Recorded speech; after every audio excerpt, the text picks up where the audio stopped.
കാച്ചത്തെ കിളിക്കൂട് സീരിയലിന്റെ ഇനി വരാൻ പോകുന്ന ഒരു അടിപൊളി സൂപ്പർ അപ്കമിങ് എപ്പിസോഡ് റിവ്യൂ ആണ് പറയുന്നത്. അങ്ങനെ ആ വീട്ടിൽ മറ്റുള്ളവരൊക്കെ ജോലിക്കും പഠിക്കാനൊക്കെ പുറത്തു പോയ ദിവസം അന്ന് ഭാസ്കരനും നിധിയും മാത്രമായിരിക്കും വീട്ടിലുള്ളത്. നിധിയെ കണ്ടതും ഭാസ്കരൻ ഒന്നും മിണ്ടാതെ മുഖം വെട്ടിച്ച് നടന്നു. അത് കണ്ടപ്പോൾ നിധിക്ക് വല്ലാത്ത സങ്കടം തോന്നി. നിധിക്ക് സങ്കടം സഹിക്കാനായില്ല. അവൾ വേഗം ഓടിച്ചെന്ന് ചോദിക്കുന്നുണ്ട്, എന്താ അച്ഛാ എന്നോടിങ്ങനെ? എന്നെ കാണുമ്പോൾ അച്ഛൻ എന്താ ഒന്നും മിണ്ടാതെ പോകുന്നത് എന്ന് ചോദിക്കും. ഇവിടെ ഇപ്പോൾ വേറെ ആരുമില്ലല്ലോ, അച്ഛൻ കുറച്ചു നേരം ഒന്ന് ഇവിടെ ഇരിക്ക്. അപ്പോൾ ഭാസ്കരൻ പറയുന്നത്, ഞാനെന്തിനാ മോളെ ഇവിടെ ഇരിക്കുന്നത്? നമ്മൾ ഒരേ പ്രായക്കാരാണെങ്കിൽ എന്തെങ്കിലുമൊക്കെ സംസാരിക്കാമായിരുന്നു. ഇതിപ്പോൾ ഈ വയസ്സായ ഞാൻ നിന്നോട് എന്ത് പറയാനാണെന്ന് പറയും. അന്നേരം നിധി വിട്ടുകൊടുത്തില്ല. അതൊക്കെ സംസാരിക്കാം അച്ഛാ, വിശേഷങ്ങളൊക്കെ പറഞ്ഞൂടെ? നിധി അങ്ങനെ പറഞ്ഞുവെങ്കിലും മൈൻഡ് ചെയ്യാതെ ഭാസ്കരൻ വീണ്ടും ഒരു ബീഡി എടുത്തിങ്ങനെ കത്തിക്കാൻ നോക്കി. അന്നേരം നിധി തന്നെ നോക്കുന്നത് കണ്ടപ്പോൾ അയാൾ പെട്ടെന്നത് നിങ്ങൾ താഴെ വെച്ചു. എന്നിട്ട് ചമ്മൽ മറക്കാൻ വേണ്ടി പറഞ്ഞു, നിന്നെ കണ്ട് പേടിച്ചിട്ടൊന്നുമല്ല ഞാനിത് മാറ്റിവെച്ചത്, എനിക്ക് വേണ്ട എന്ന് തോന്നി, അത്ര തന്നെ എന്ന് പറയും. നിധി ചിരിച്ചുകൊണ്ട് പറഞ്ഞു, അതൊക്കെ എനിക്ക് മനസ്സിലായി അച്ഛാ. അച്ഛൻ പഴയ കാര്യങ്ങൾ എന്തെങ്കിലുമൊക്കെ പറ. പണ്ട് അമ്മയുടെ കഥ പറഞ്ഞു തുടങ്ങിയപ്പോൾ ആരോ വന്നതുകൊണ്ട് അത് നിർത്തിയതല്ലേ, അതിൻ്റെ ബാക്കി കൂടെ പറ. അച്ഛനും അമ്മയും തമ്മിലുള്ള കല്യാണം എങ്ങനെയായിരുന്നു? ലളിതാൻ്റിയുമായിട്ട് അച്ഛൻ എന്തിനാ പിണങ്ങി നിൽക്കുന്നത്? അവരൊക്കെ ഇപ്പോഴും നമ്മളോട് സഹകരിക്കുന്നുണ്ടെങ്കിൽ ഈ വീട് നമുക്ക് നല്ലോണം ഒന്ന് പണിയാമായിരുന്നു.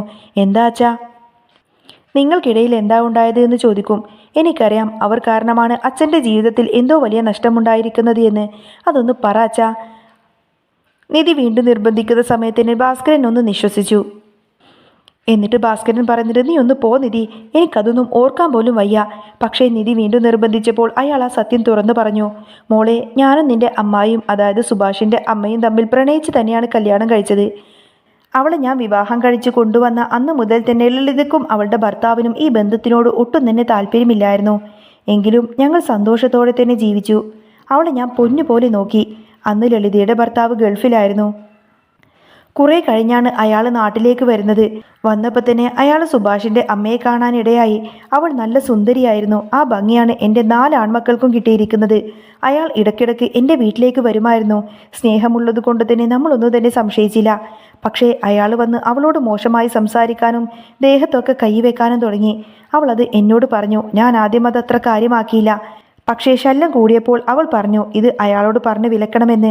അന്ന് ഞാനാണ് അവളോട് പറഞ്ഞത്, നീ അയാൾ വരുമ്പോൾ കൂടുതൽ അടുക്കാനൊന്നും നിൽക്കണ്ട, ഇത് ലളിത അറിഞ്ഞ അവൾക്ക് അത് വലിയ വിഷമമായിരിക്കുമെന്ന്, നമ്മളായിട്ടൊരു പ്രശ്നം ഉണ്ടാക്കണ്ട എന്നും പറഞ്ഞു. അവൾ അത് സമ്മതിച്ചു. പിന്നെ അവൾ അയാൾക്ക് മുഖം കൊടുക്കാറേ ഇല്ലായിരുന്നു. ഒരു ദിവസം ഞാൻ ദൂരെ പണിക്ക് പോയി കഴിഞ്ഞു വരുമ്പോഴേക്കും അയാൾ എൻ്റെ വീട്ടിൽ നിന്നും ഇറങ്ങിപ്പോകുന്നത് ഞാൻ കണ്ടു. ഞാൻ വേഗം ഓടിച്ചെന്ന് നോക്കുമ്പോൾ അവൾ തറയിൽ തലയടിച്ച് ചോര വാർന്നു കിടക്കുന്നതാണ് കണ്ടത്.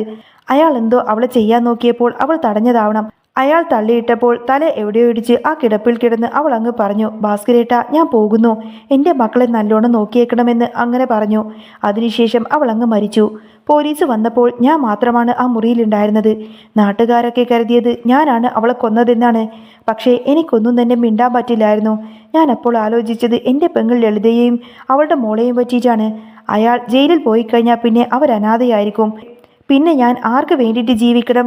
എൻ്റെ ഭാര്യ പോയി, ഇനി ഞാൻ ജയിലിൽ പോകുന്നതാണ് നല്ലതെന്ന് കരുതിയിട്ട് ഞാനാണ് കൊന്നതെന്ന് ഞാൻ തന്നെ ആ പോലീസുകാരോട് പറഞ്ഞത്. ഇത് കേട്ട ഉടൻ തന്നെ നിധി ആകെ ഞെട്ടിപ്പോയി. നിറ കണ്ണുകളോട് കൂടെ തന്നെ നിധി പറയുന്നുണ്ട്, അച്ഛൻ എന്തിനാ അങ്ങനെ ചെയ്തത്? എല്ലാവരുടെയും മുന്നിൽ വെച്ച് അച്ഛൻ ഇപ്പോൾ ഒരു കൊലപാതകയായില്ലേ? അയാൾ ഇപ്പോഴും സുഖമായി തന്നെ സന്തോഷമായി കുടുംബവുമായി ജീവിക്കുന്നു. തെറ്റ് ചെയ്യാത്ത അച്ഛൻ ഒരിക്കലും ശിക്ഷിക്കപ്പെടരുതായിരുന്നു. അച്ഛൻ ഒരിക്കലും ഇങ്ങനെയൊന്നും ചെയ്യരുതായിരുന്നു. ഭാസ്കരൻ പറയുന്നുണ്ട്, മോളെ, അന്ന് എനിക്ക് അങ്ങനെ ചെയ്യാനേ തോന്നിയതുള്ളൂ. അവളില്ലാത്ത ലോകത്ത് ജീവിക്കാൻ എനിക്ക് താല്പര്യമില്ലായിരുന്നു. മക്കൾ എന്തെങ്കിലും ആയിക്കോട്ടെ എന്ന് കരുതി. നിധി ചോദിക്കുന്നുണ്ട്, എന്നിട്ടും അച്ഛൻ എന്താ ഇത് ലളിതാൻ്റിയോട് പറയാതിരുന്നത്?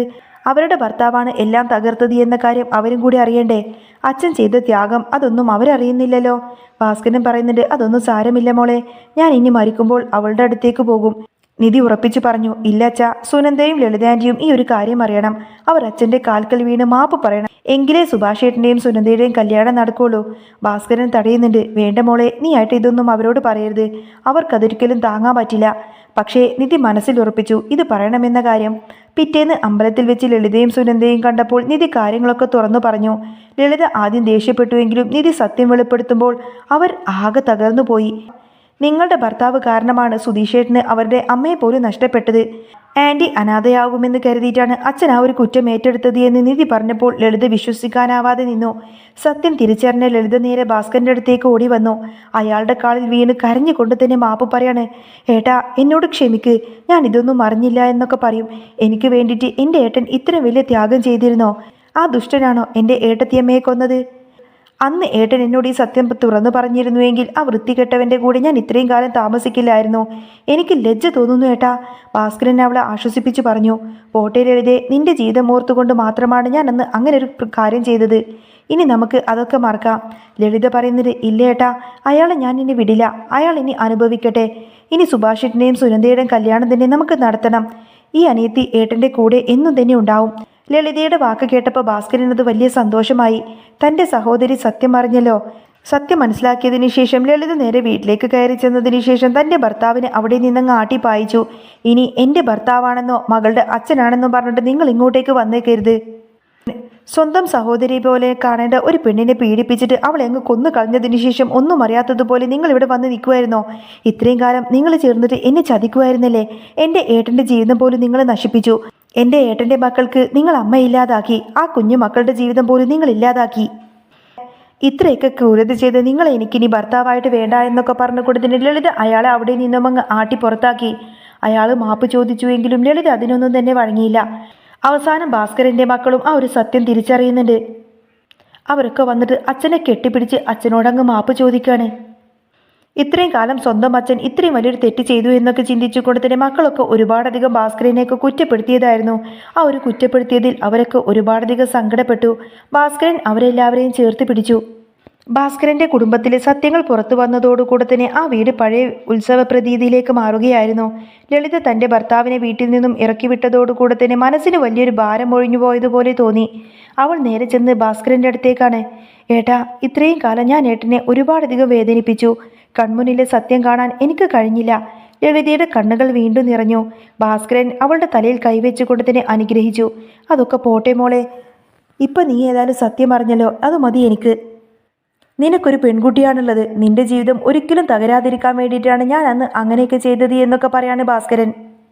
നിധി ഇടപെട്ടതോടുകൂടി തന്നെ വീണ്ടും സുഭാഷും സുനന്ദയും തമ്മിലുള്ള ആ ഒരു കല്യാണത്തിലുള്ള തടസ്സങ്ങളെല്ലാം തന്നെ നീങ്ങി. ലളിത തന്നെ മുൻകൈയെടുത്ത് സുഭാഷിൻ്റെയും സുനന്ദയുടെ വിവാഹം നിശ്ചയിച്ചു.